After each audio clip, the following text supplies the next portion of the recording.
comunidad de las Madres Carmelitas Descalzas llegaron a Santa Fe a comienzos del siglo XVII y en 1606 empezaron la construcción de su primera iglesia. La obra estuvo liderada por Elvira de Padilla.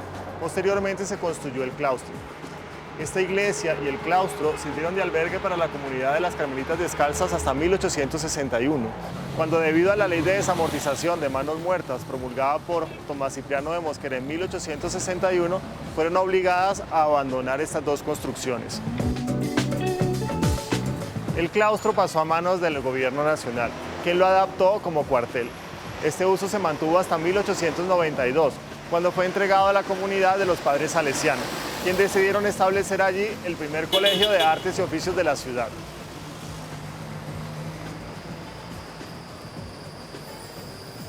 La demolición de este viejo conjunto arquitectónico se inició en 1924. Sin embargo, de la iglesia se conservaron el camarín, que terminó convirtiéndose en uno de los símbolos de la ciudad, así como la espadaña. En 1926 se puso la primera piedra de la nueva iglesia, en cuya construcción participaron Ernesto Vespignani y Giovanni Buscaglione. En la década de los años 80 del siglo pasado, el arquitecto Ernesto Moure encabezó la restauración de estas dos edificaciones. Con él haremos el recorrido del día de hoy. Bienvenidos a Cultura Capital.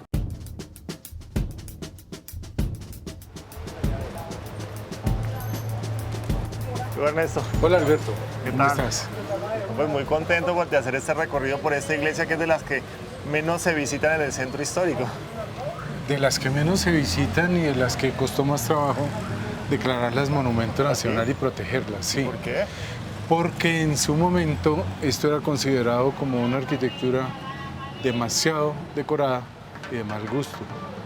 Entonces parece que al principio no merecía pertenecer a ¿Nuestro patrimonio? al patrimonio conservable, ¿no? Se considera reemplazable y curiosamente es uno de los ejemplos arquitectónicos más representativos de toda una manera de entender la ciudad y de toda una época, ¿no? Que es precisamente basado en el exceso de decoración.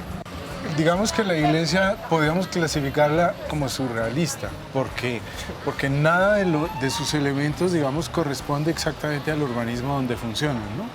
Está encuadrada dentro de un urbanismo colonial, de calles cerradas, de poca expresión exterior, y la misma iglesia pediría en un momento dado que estuviera una plaza al frente para poderla apreciar, para poder medir todos los efectos de luz que hace el sol sobre sus mosaicos y debía tener un atrio muchísimo más grande que concentrara mejor la gente. Sin embargo, está metida en unas esquinas, digamos, hasta cierto punto poco significativas dentro del centro de Bogotá, pero que la iglesia misma le ha dado un carácter muy singular y muy particular, que es uno de sus valores, digamos. Este mosaico que vemos aquí es, digamos, la base de la decoración de la iglesia y el secreto para entenderla. Es una decoración de filigrana que requiere un acercamiento muy fuerte, de estar a una distancia muy corta, pero también tiene unos efectos, al estar bastante lejos, tiene unos efectos con el sol bastante interesantes. Exacto, y estos son pedacitos de vidrio con laminilla de oro.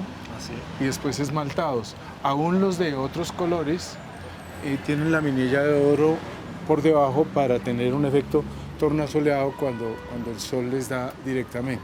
El secreto de la iglesia es entender su decoración y entender cómo en una época la decoración, digamos, supera las fórmulas tipológicas y las fórmulas espaciales, y todo el contenido y el mensaje cultural del edificio está en su decoración.